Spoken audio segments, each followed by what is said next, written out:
The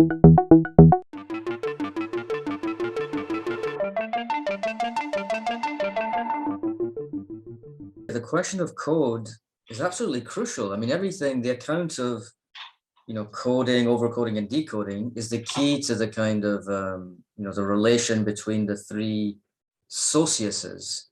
But code, so like last week we saw this kind of, we looked at a couple of sections where they first introduced the concept of code.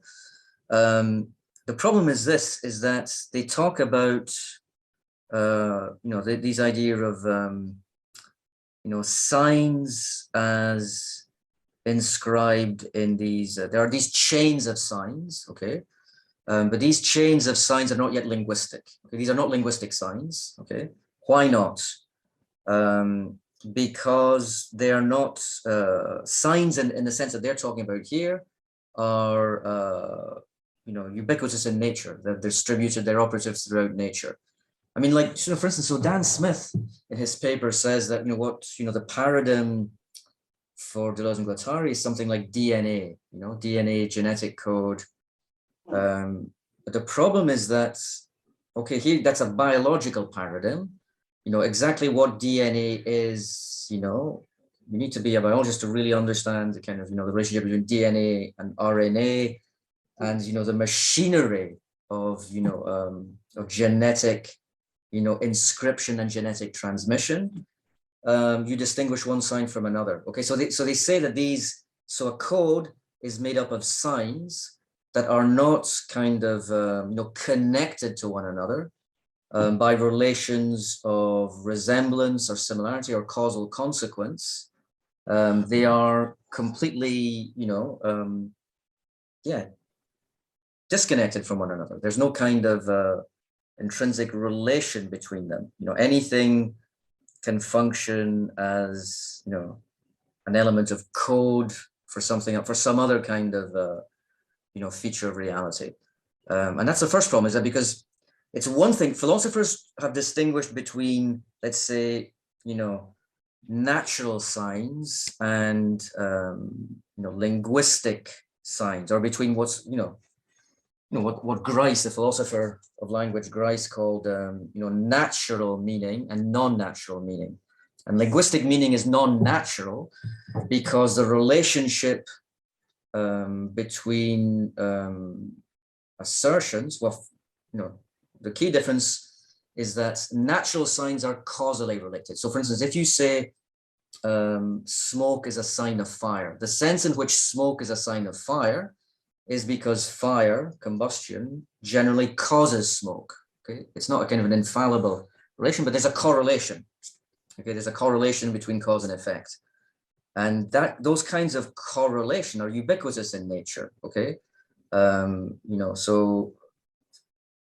objects in the environment can be said to kind of to be related. One object can be the sign of another object, or one phenomenon can be the sign of another phenomenon in this sense, the sense that there's a kind of a causal connection.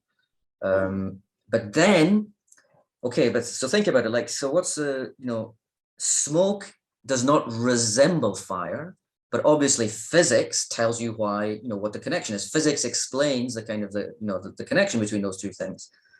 But that's not what Deleuze and Guattari mean by signs, because the signs have to be completely, they're not causally connected. That the account of code is abstracted from signification.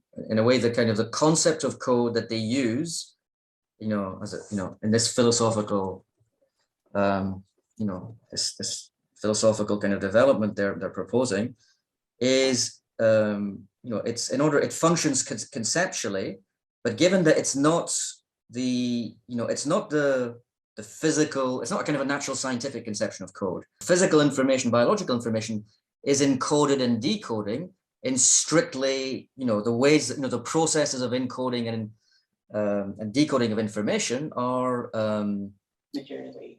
Yeah, they're understood, and they involve kind of law-like, the notion of code traverses all these domains at once, because remember, they're not starting off from the physics, from physics and biology and working up. They're, what is code? Code operates at the level of the intensive, okay, which is, the real in itself, which is the dimension of intensive difference, okay?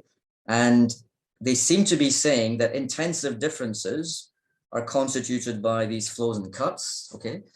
But these flows and cuts have to be kind of recorded, okay? So that there are, this is why they account the second synthesis of disjunction is that every break in a flow has to be inscribed in some other kind of flow or body or kind of, material surface. So here, this account is, it's supposed to give you, it's an ontological account, which is not categorical. It's supposed to kind of be operative across all these different levels of reality at once. And they will say that the kind of, the segregation of reality into the physical, the chemical, the biological, et cetera, is an artifact of representation. And here following Bergson, okay? This is just all representation. So code is precisely, what's supposed to kind of be in a way, so intensive coding, these processes of intensive coding are what ultimately kind of, they get implicated in extension, okay?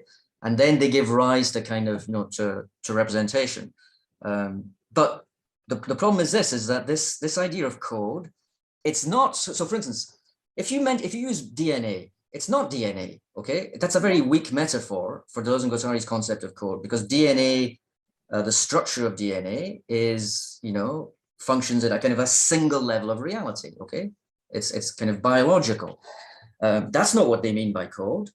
Neither, you can say it's the digital, it's kind of, zeros and ones, because that's a completely kind of binary, that's units of information. That would be the worst possible account, because that's a completely binary digital account. And the whole point is that, breaks and flows can't correspond to zeros and ones. Otherwise, you have a digital metaphysics that assumes that you can always distinguish between, the presence or the absence of information. So that's no good either.